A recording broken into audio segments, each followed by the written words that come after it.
नमस्कार दोस्तों। दिवाली के एक दिन बाद स्वागत है आप सभी लोगों का। तो तैयार हो जाइए, कमर कस लीजिए पेपर के लिए।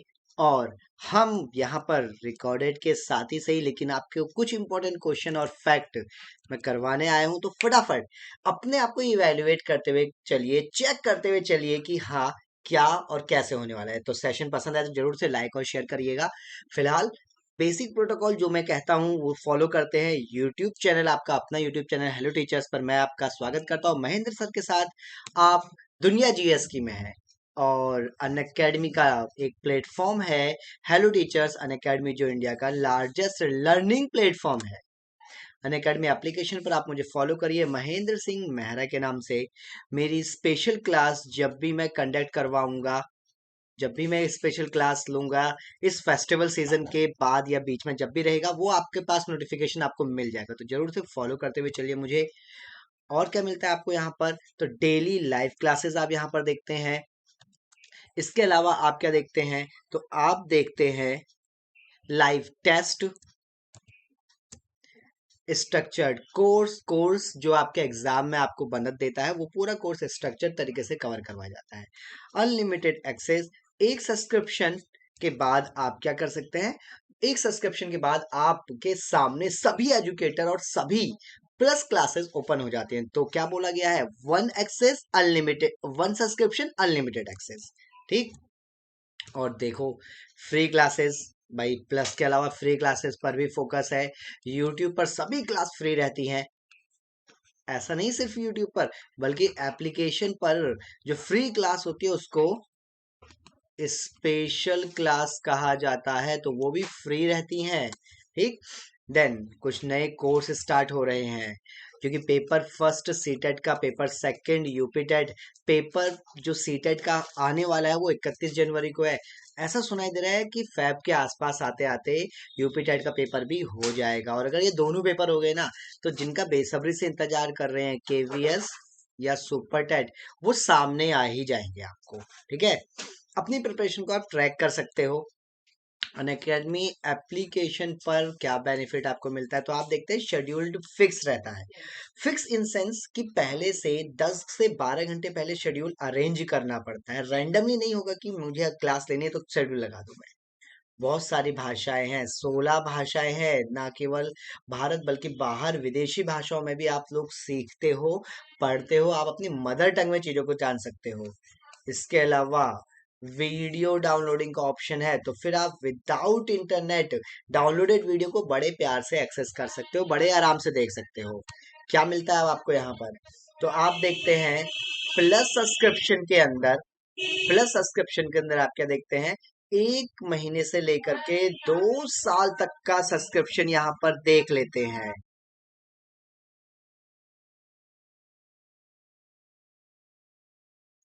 उसके बाद और क्या देखते हैं आप देखते हैं भाई, जो सब्सक्रिप्शन रहेगा 2 साल का, उसमें महेंद्र कोड यूज करेंगे 10% डिस्काउंट के लिए। एडिशनल डिस्काउंट के लिए कॉइन्स यूज करिए। एक्स्ट्रा डिस्काउंट के लिए बैंक ऑफर यूज करिए। अवेलेबल है ना नो कॉस्ट ईएमआई, तो सब कुछ यूज करिए, डिस्काउंट लीजिए। और इस तरीके से ये पैक आपको 5800 रुपीज में मिलेगा। तो जरूर यूज करिएगा महेंद्र कोड। देन अब आप देखेंगे अनअकैडमी प्लस का एडवांटेज क्या मिलेगा आपको। एडुकेटर से रियल टाइम इंटरेक्ट कर सकते हो, डाउट क्लियर कर सकते हो, लाइव पोल में पार्टिसिपेट कर सकते हो, क्विजेज में पार्टिसिपेट कर सकते हो, अपनी रिपोर्ट एनालाइज कर सकते हो, पीडीएफ डाउनलोड कर सकते हो। ठीक है। तो ये सारी चीजें यहाँ पर हमें मिल जाती हैं। और चलिए, इस बार 15 तारीख का अगर हमारा ये सेशन जा रहा है, तो क्या है, गोवर्धन पूजा के सभी को क्या बहुत बहुत मुबारकबाद, बहुत बहुत शुभकामनाएं। श्री कृष्ण जी सब पर अपनी कृपा बनाए रखें। और बहुत ही प्यारी लाइन, श्री कृष्ण की शरण में आकर भक्त नया जीवन पाते हैं, इसलिए गोवर्धन पूजा का दिन हम सच्चे मन से मनाते हैं। चलो, तो अब देखते हैं हम पर कितनी कृपा करते हैं और कितने क्वेश्चन आप लोग सही कर पाते हो। तो सेल्फ इवेल्युएट करते हुए चलेंगे हम। सीरीज 8, ठीक है, 1000 क्वेश्चन सीरीज 8 है। इससे पहले मैं 7 सीरीज करवा चुका हूँ। 241 नंबर क्वेश्चन, शेरशाह द्वारा पेश किया गया चांदी का सिक्का। मतलब शेरशाह सूरी की यहाँ पर बात चल रही है, सूर साम्राज्य की बात हो रही है। तो शेरशाह सूरी ने एक चांदी का सिक्का जारी किया।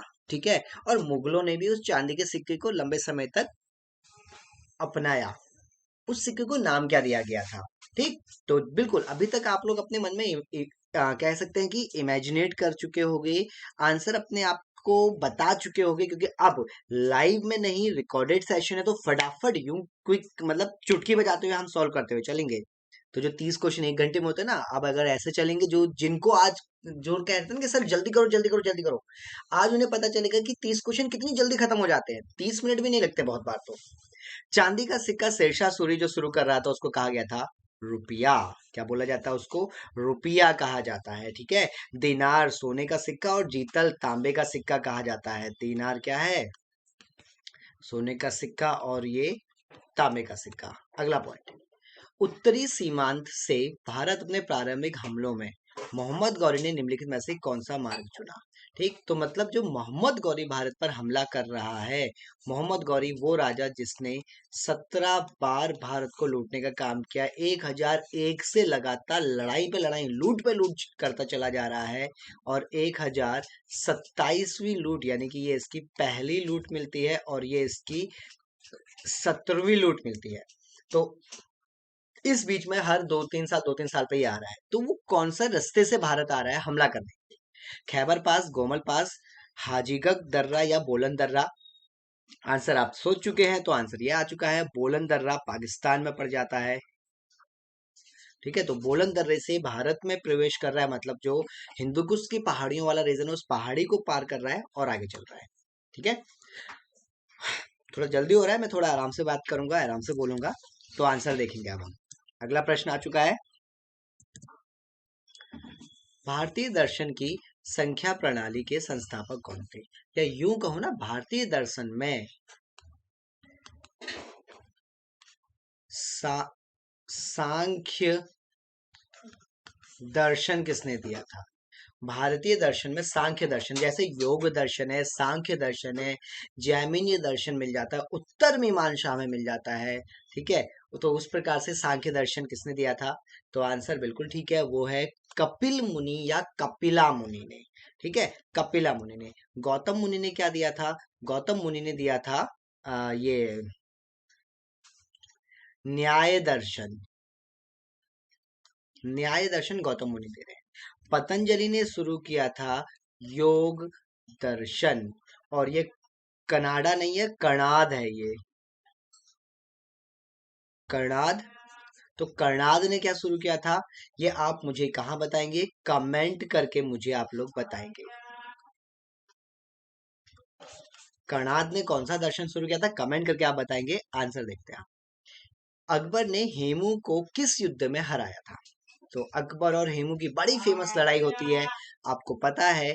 अकबर और हेमू की लड़ाई जब हुई थी, तो अकबर केवल 14 वर्ष का बालक था, इसीलिए सेना की जो बागडोर संभाल रहा है, वो कौन संभाल रहा है? बैरम खान संभाल रहा है। आंसर है पानीपत का दूसरा युद्ध। कब हो रहा है? 1556 में। तो बैरम खान के नेतृत्व में मुगल सेना हेमू को हरा रही है। हेमू, जिसका नाम हमें मिल जाता है हेमचंद्र विक्रमादित्य। हेमचंद्र इसका नाम था, विक्रमादित्य इसकी उपाधि थी। राजा कहाँ का था? ये तो हरियाणा वालों जिनको एच देना है ध्यान से सुन लो, ये रेवाड़ी का राजा हुआ करता था। कहाँ का राजा? रेवाड़ी का राजा, ये हमें मिलता है। अगला प्रश्न, अंतिम मुगल सम्राट कौन था? मुगलों की शुरुआत कर रहा है बाबर। ठीक है, मुगलों की शुरुआत बाबर कर रहा है 1526 में। फिर बाबर का बेटा हुमायूं, हुमायूं का अकबर। तो आपको एक ऐड याद आ गया होगा, तो उस ऐड से हम 3 नाम तो याद रख ही सकते हैं। तो बाबर, हुमायूं, अकबर, जहांगीर। जहांगीर के बाद हमारे पास कौन मिलता है? वो है शाहजहां, औरंगजेब। अब भैया उसके आगे और 10-12 नाम है, कौन याद रखेगा? मैं बताता हूं आपको। अंतिम मुगल राजा 1857 की क्रांति के समय था। कौन था वो? बहादुर शाह सेकंड। बहादुर शाह सेकंड ही जब शेरो शायरिया लिखा करते थे, तो वो जफर नाम का प्रयोग किया करते थे। ठीक है, किसका प्रयोग करते थे? जफर नाम का प्रयोग करते थे। वो नुक्ता जै के नीचे आ जाएगा। ठीक, तो जफर, बहादुर शाह जफर, बहादुर शाह द्वितीय हमें मिल जाते हैं। ये इसके बाद कोई मुगल राजा अंग्रेजों ने मानने से मना कर दिया था। इनकी मृत्यु हो गई थी कहाँ? इनकी मृत्यु हो गई थी रंगून में। रंगून वही जहां पिया ने टेलीफोन किया था रंगून से। ठीक है, अगला देखते हैं, सी ऑप्शन। नेक्स्ट, मयूर सिंहासन। मयूर सिंहासन, पीकॉक थ्रोन इसको बोला गया था। तख्त, ए ताउस, पीकॉक थ्रोन, तख्त ए ताउस, इस मयूर सिंहासन पर लगा हुआ था कौन सा? कोहो ए नूर, यानी कि वर्तमान का कोहिनूर हीरा। तो ये मयूर सिंहासन, तख्त ए ताउस पर बैठने वाला अंतिम मुगल राजा कौन था? उम्मीद है अब तक आप क्या कर चुके होगे? सेल्फ इवेलुएट कर चुके होगे।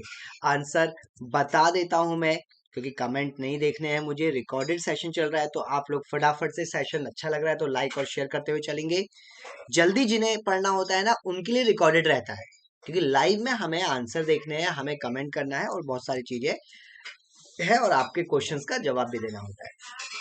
चलो, अंतिम मुगल राजा था मोहम्मद शाह रंगीला। मोहम्मद शाह, और अपने मिजाज की वजह से ये रंगीला बादशाह कहे गए थे। तो मोहम्मद शाह रंगीला जी अंतिम मुगल राजा थे, क्योंकि इनके समय पर एक व्यक्ति आया था 1739 पर। युद्ध हो रहा है करनाल का युद्ध। ठीक है, करनाल का युद्ध, और व्यक्ति का नाम है नादिर शाह। तो ये जो नादिर शाह भाई साहब है ना, ये नादिर शाह क्या कर रहे हैं? ये तख्त ए ताउस, मयूर सिंहासन और लगभग 70 करोड़ का खजाना, ये तो कैलकुलेटेड है जब ये इतिहास लिखा जा रहा था। आज के समय पर तो न जाने और कितने में पहुंचेगा, वो अरबों में पहुंच जाएगा। तो 70 करोड़ का खजाना अपने साथ लेकर के गया था मोहम्मद शाह रंगीला, अंतिम मुगल राजा, तख्ते सिंहासन पर बैठने वाला, क्योंकि उसके बाद अफगानिस्तान, वो ईरान चला गया था ये। अगला पॉइंट, दिल्ली सल्तनत में परगना नामक एक प्रशासनिक इकाई का नेतृत्व किसने किया था? ठीक, तो आंसर बताएंगे क्या होगा यहाँ पर। चलिए, आंसर की बात हम करेंगे। दिल्ली सल्तनत में परगना नामक एक प्रशासनिक इकाई, और आंसर देख लेते हैं, वो है डी, अमीन। ठीक है, तो दिल्ली सल्तनत में परगना नाम की एक प्रशासनिक इकाई का नेतृत्व किसने किया था? अमीन ने किया था। ठीक, ये भी एक पद हमें मिल जाता है। अगला, बरीद कौन थे? तो भैया बरीद कहे जाते हैं जासूस को। कौन कहे जाते हैं? गुप्तचर जो कहे जाते हैं, उनको बरीद कहा जाता था। अगला पॉइंट, लाल किले दिल्ली में मोती मस्जिद का निर्माण किसने करवाया?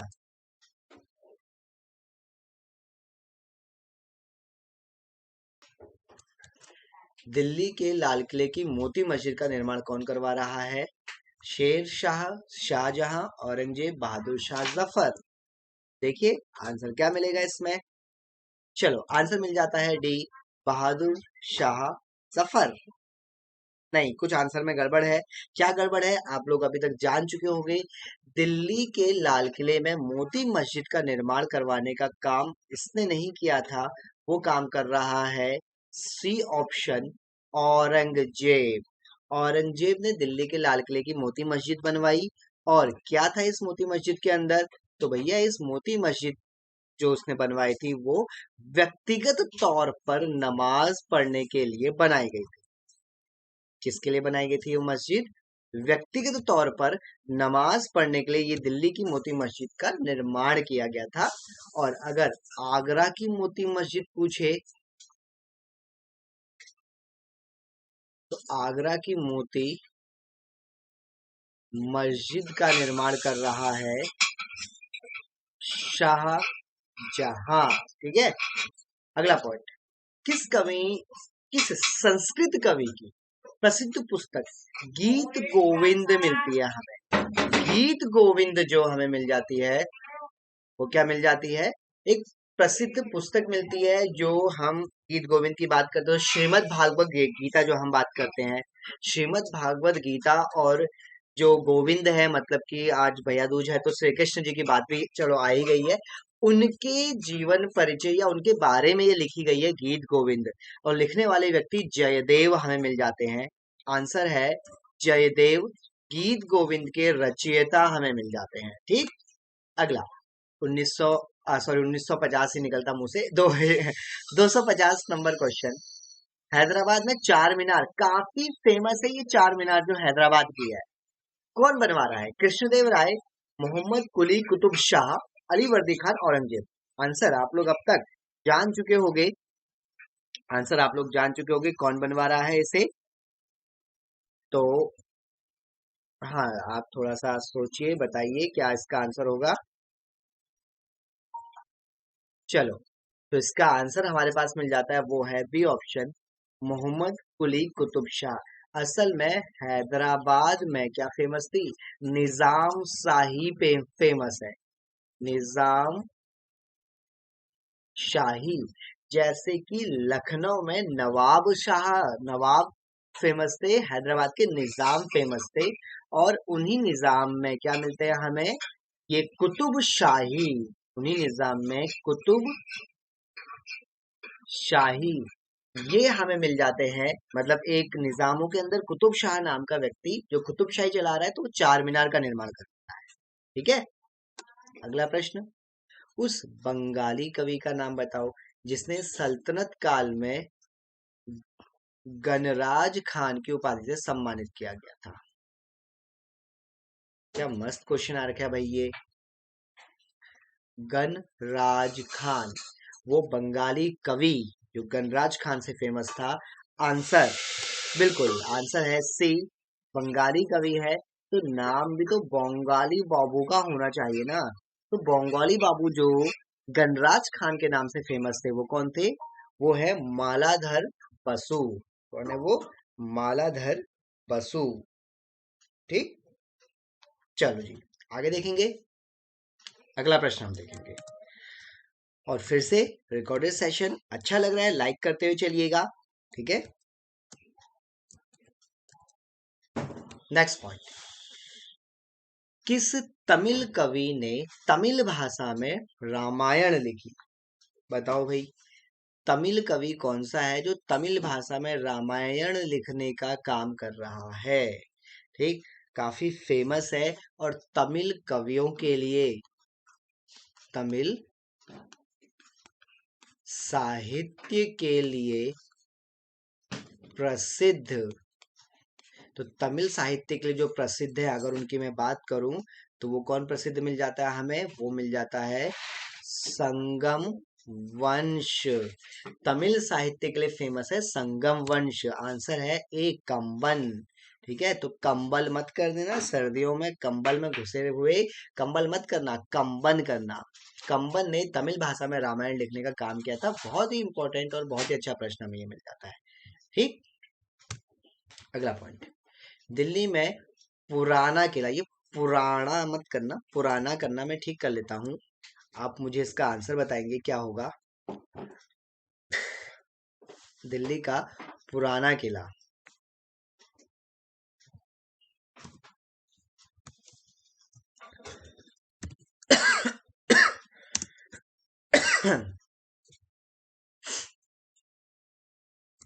तो दिल्ली का पुराना किला कौन बनवा रहा है भैया? तो बिल्कुल याद रखो, जब या जिस राजा ने हुमायूं को भगा दिया, वो यहाँ पर पुराना किला बनवा रहा है, और वो है शेर शाह सूरी। वो कौन है? शेर शाह सूरी। दिल्ली में पुराना किला बनवाने का काम कर रहा है शेर शाह सूरी। ठीक है। इंपॉर्टेंट क्वेश्चन है, पूछा जाता है, क्योंकि इसी पुराने किले के अंदर क्या मिलते हैं हमें? दीन पन्हा पुस्तकालय भी यहाँ पर मिल जाता है। और इसी दीनपना पुस्तकालय में आपको पता ही है, सीढ़ियों से गिर के किसकी मौत हो गई? तो सीढ़ियां सीधे कहाँ तक पहुंची? हुमायूं तक पहुंच गई। ठीक है। चलो, अगला पॉइंट। अगला पॉइंट, प्लस सब्सक्रिप्शन, क्योंकि सीटेट का पेपर आ चुका है। 31/1/2021 डेट आ चुकी है जब पेपर होगा। तो उसके लिए आप प्लस सब्सक्रिप्शन लेना चाहते हैं तो महेंद्र कोड या मेरा स्पेशल कोड SP मेहरा जरूर से यूज करिएगा। ठीक, नेक्स्ट पॉइंट, अगला प्रश्न। अकबर का शिक्षक, भैया बता दो अकबर का शिक्षक, क्योंकि मुझे पूरा उम्मीद है कि 100 नहीं लेकिन 95% लोग क्या बताएंगे, बैरम खान बताएंगे। ठीक है, तो ध्यान रखना अकबर का संरक्षक था कौन, मियां बैरम खान। अकबर का संरक्षक था, संरक्षक कौन होता है, बॉडी गार्ड होता है। शिक्षक कौन होता है, टीचर होता है। संरक्षक प्रोटेक्ट करता है, टीचर क्या करता है, टीचर व्यक्ति को दुनिया या फिर दर्शन के बारे में, जीवन दर्शन के बारे में बताता है। तो आंसर अब्दुल लतीफ आएगा यहाँ पर। आंसर क्या आएगा, अब्दुल लतीफ आएगा। ध्यान रखना अकबर की जो धार्मिक नीतियां हम देखते हैं ना, बहुत बार बहुत उदार धार्मिक नीतियां थी। अकबर सभी धर्मों को समानता की बात कर रहा है, तो वो ऐसे ही नहीं कर रहा है, क्योंकि उसका काफी बड़ा प्रभाव रहा अब्दुल लतीफ का। फिर कुछ प्रभाव मिलता है जोधाबाई का, और फिर थोड़ा आगे प्रभाव जब वो इबादत खाने में सब चीजों को देखता है, तो वो उन धर्मों के बारे में सीखता है, समझता है, और फिर उन धर्मों को क्या कर रहा है, एक नया धर्म लागू करने की बात कर रहा है। तो काफी लंबा या काफी बड़ा प्रभाव मिल जाता है और लंबा अनुभव आता है अकबर का। अगला पॉइंट देखो आ गया, अकबर पर इबादत खाना स्थापित किया गया। अकबर ने इबादत खाना स्थापित किया, ठीक कर लेते हैं, चलो जी लगे हाथ, ये भी ठीक कर लेते हैं। अकबर ने इबादत खाना स्थापित किया, तो यही तो होती है दिक्कतें, यही होती है समस्याएं जब खुद टाइप करना पड़ता है। तो कैसे टाइप करना पड़ता है वो आप समझ सकते हैं। अकबर खाना नहीं है, इबादत खाना स्थापित किया गया अकबर के द्वारा अपनी राजधानी में, नाम है फतेहपुर सीकरी। नाम क्या है, अकबर की राजधानी नाम है फतेहपुर सीकरी में। ठीक है, देखो आगरा के अंदर ही फतेहपुर सीकरी है, तो आगरा नहीं कोई टिक करेगा, क्योंकि जब पर्टिकुलर लोकेशन दी गई है ना, मैंने बोला आप कहाँ पर रहते हो, आपने बोला दिल्ली में, मैंने कहा बहुत बढ़िया मैं लखनऊ में। लेकिन अगर आप दिल्ली में रह रहे हो, मैंने बोला मैं भी तो दिल्ली में हूँ, दिल्ली में कहाँ, तो तब आप मुझे अपनी लोकेशन, पर्टिकुलर लोकेशन बताओगे कि सर इस जगह पर हम रह रहे हैं। ठीक है, तो वो फतेहपुर सीकरी वाला रीजन हमें मिलेगा। क्लियर यहाँ तक। अगला point, the Kailash temple is one of the largest rock cut ancient Hindu temple located in Ellora, was build by, बहुत ही फेमस है कैलाश टेम्पल। जिन लोगों को नहीं पता उन्हें जानना चाहिए, जिसको बोलते हैं ना कि स्थापत्य कला का सर्वश्रेष्ठ नमूना, वो कौन सा मिल जाता है हमें, कैलाश टेम्पल मिल जाता है। ठीक है, क्या खासियत है इस कैलाश टेम्पल की, चलो मैं आपको बताता हूँ कैलाश टेम्पल की खासियत क्या है। इसके बारे में कहा जाता है, किसके बारे में, कैलाश टेम्पल, कैलाश मंदिर के बारे में कहा जाता है कि ये पूरा मंदिर एक ही पत्थर का बना हुआ है। अब आप बोलोगे सर एक पत्थर का बना कैसे हो सकता है, तो मैं आपको बता देता हूँ एक पत्थर के बने का मतलब क्या है, कि जो ये कैलाश मंदिर है ये एक बड़े से पहाड़ को काट के बनाया गया है।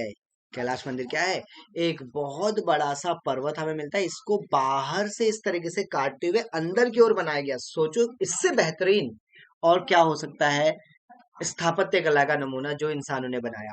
इसीलिए बहुत बार ऐसे कुछ आप यूट्यूब पे देखो ना कि एलियन वेलियन भी आ जाएंगे, भैया एलियन हुआ करते थे वो आकर के बना करके, यहाँ तो हमारे पास तो कुछ था नहीं। आंसर देखते हैं, चलो सारी बातें छोड़ो। कैलाश मंदिर कृष्ण फर्स्ट ने बनवाया था, इंपॉर्टेंट है, गोवर्धन कृष्ण कैलाश मंदिर। ठीक है, कैलाश मंदिर। अगला पॉइंट, आदिलाबाद किला और जहां पनाह शहर किसके द्वारा बनाया गया,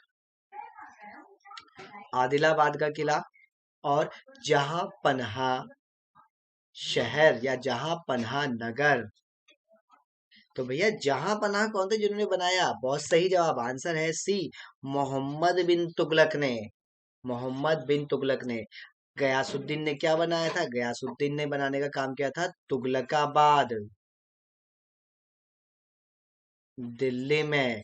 अलाउद्दीन खिलजी क्या बना रहा है, अलाउद्दीन खिलजी दिल्ली में ही श्रीनगर बनाने का काम कर रहा है। ठीक है, ये चीज ध्यान रख लेना। तो दिल्ली में अलग अलग जगहों को, अलग अलग किलों को अलग अलग राजाओं ने बनवाया, उसमें से श्रीनगर अलाउद्दीन का है, तुगलकाबाद गयासुद्दीन का है, जहां पना मोहम्मद बिन तुगलक का। और एफएसटी के तो आपको पता है ना जाने, कितने सारे उसने बिल्डिंग और कितने सारे उसने शहर बसाने के काम किए थे। चलो अगला देखेंगे, विजयनगर। अब विजयनगर साम्राज्य की बात हम करते हैं तो काफी फेमस है विजयनगर साम्राज्य। विजयनगर साम्राज्य का जो सबसे प्रसिद्ध राजा मिल जाता है वो कौन मिल जाता है, वो है कृष्ण देव राय। सबसे प्रसिद्ध राजा कृष्णदेव राय, और कृष्णदेव राय के दरबार में क्या हुआ करते थे, 8 इंपॉर्टेंट तमिल कवि हुआ करते थे। ठीक है, तो उन कवियों को क्या बोला गया था, उनको बोला गया था अष्ट दिग्गज। उनको अष्ट दिग्गज या आंध्र भोज कहा गया था। अगला पॉइंट देखते हैं। अच्छा, इसका यात्री निकोलो कॉन्टी है। यात्री कौन है, निकोलो कॉन्टी। और निकोलो कॉन्टी ने जब अपनी यात्रा अपनी चीजें बताई ना, तो निकोलो कॉन्टी ने बताया कि जो विजयनगर है ना, वो दुनिया के टॉप 10 शहरों में से एक है। इतना भव्य और इतना आकर्षक है विजयनगर साम्राज्य, और वहां की सुविधाएं तो लाजवाब है। ऐसी बात बता रहा है निकोलो कॉन्टी, तो याद रख लेना। प्रसिद्ध ऐतिहासिक स्मारक अटाला मस्जिद काफी फेमस है। अटाला मस्जिद आपने सुना भी होगा। ठीक है, बहुत बार न्यूज में भी इसका नाम आता रहता है। अटाला मस्जिद किससे संबंध रखती है, तो आंसर देख लेते हैं। वो है बी, मुगल राजाओं से संबंध रखती है अटाला मस्जिद।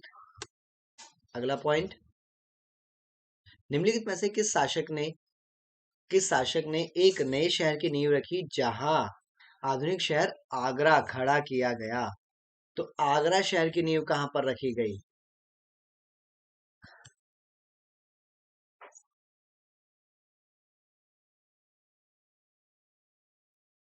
आगरा शहर की नींव कहां पर रखी गई है, सॉरी कहां पर नहीं है, किस शासक ने रखी है, कहां भी बता दूंगा मैं आपको।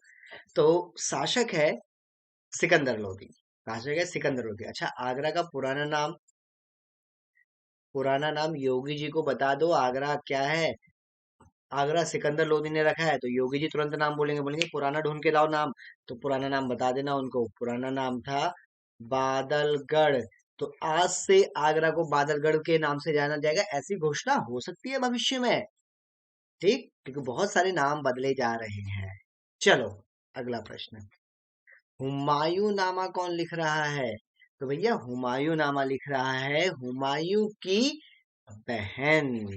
हुमायूं नामा कौन लिख रहा है, वो लिख रही है हुमायूं की बहन। नाम है उनका गुलबदन बेगम। गुलबदन बेगम ने लिखी। अगला, निम्नलिखित में से किस शासक ने बीबी का मकबरा बनवाया। अब जल्दी की बात करें तो इससे जल्दी और कोई पढ़ के बता दे तो मैं जान जाऊं। तो निम्नलिखित में से किस शासक ने बीबी का मकबरा बनवाया। आप बोलोगे सर किसकी बीवी का मकबरा बनवाया, ये अपनी बीवी का मकबरा बनवाया होगा। ठीक है ना, तो निम्नलिखित में से किस शासक ने, काफी फेमस है ये बीबी का मकबरा, कहाँ है, समझ जाओ भाई आप। अब समझ जाओ, अगर समझ सको तो समझ जाओ, क्योंकि समझदार को इशारा काफी। ठीक है, और अगर ना समझ है तो भैया उसको इशारा किया, उसको तो कुछ भी करो, वो तो ना समझ ही है। आंसर औरंगजेब। औरंगजेब ने अपनी बीवी के याद में एक मकबरा बनवाया जिसको बीबी का मकबरा कहा गया।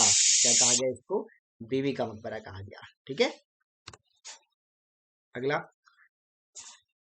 बंदा बहादुर। बंदा बहादुर के ऊपर एक मूवी भी बनी है। अगर आप पंजाबी मूवी देखने के शौकीन है ना, तो बंदा बहादुर के ऊपर, और जो मतलब गुरु नानक जी के या फिर गुरु गोविंद सिंह जी के जो 5 वो मिलते हैं, हमें शिष्य पुत्र मिलते हैं, उनके ऊपर एक बड़ी मस्त मूवी बनाई गई है। मेरा फ्रेंड है वो बता रहा था।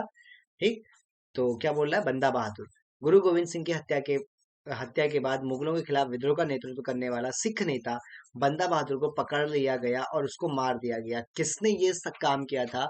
ठीक है, अच्छा पहले तो गुरु गोविंद सिंह की हत्या किसने की थी भैया, गुरु गोविंद सिंह की हत्या करवा रहा है औरंगजेब। गुरु गोविंद सिंह की हत्या करवा रहा है सिखों के, एक मिनट, गुरु गोविंद सिंह की हत्या नहीं, गुरु तेग बहादुर की हत्या करवा रहा है औरंगजेब। सॉरी, यहाँ पर हम ठीक करेंगे।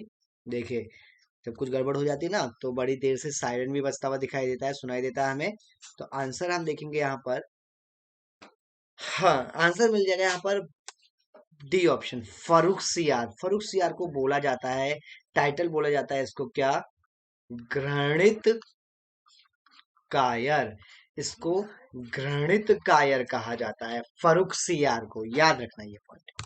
अगला, खानकाह का सही अर्थ क्या है? खानकाह पूछ लेता है आपसे, एक ऐसी जगह, नहीं, संगीत का एक रूप, वीणा का एक रूप, वो स्थान जहाँ सूफी संत फकीर रहते हैं, या एक ऐसी जगह जहाँ पूजा होती है।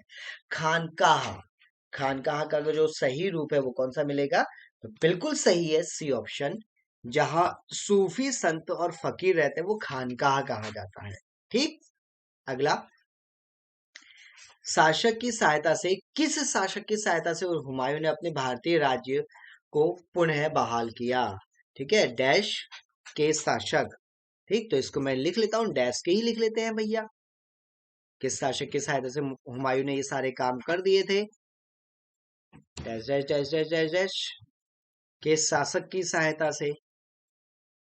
तो आंसर बिल्कुल सही है, डी, तुर्की के शासक की सहायता से हुमायूं ने क्या करे हैं, अपने राज्य को बहाल कराया। अरब, फारस, काबुल, कोई नहीं आएगा आंसर, क्योंकि काबुल का तो खुद हुमायूं रहने वाला था। तो तुर्की के शासक की मदद से हुमायूं ये काम कर रहा है। ठीक है, चलो, ये कुछ रिकॉर्डेड सेशन आपके पास मिलता है हमें।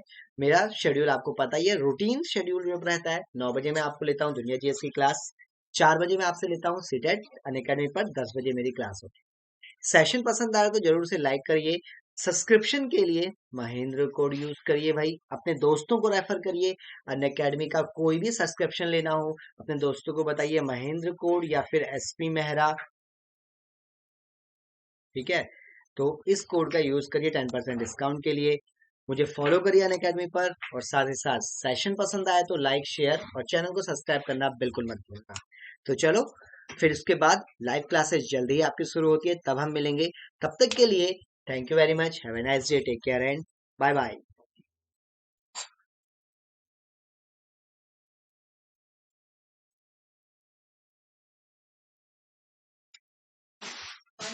एक और ले लो, एक और ले लो। हाँ, एक और। जेफिस का पहले नाम लिख दो ना, ताकि मेरे को पता रहे। इसका नाम रख, हाँ, कहाँ रखा हुआ है? मैं आपको दिया था निकाल के, फिर फ्री हो जाना। 15 नवंबर,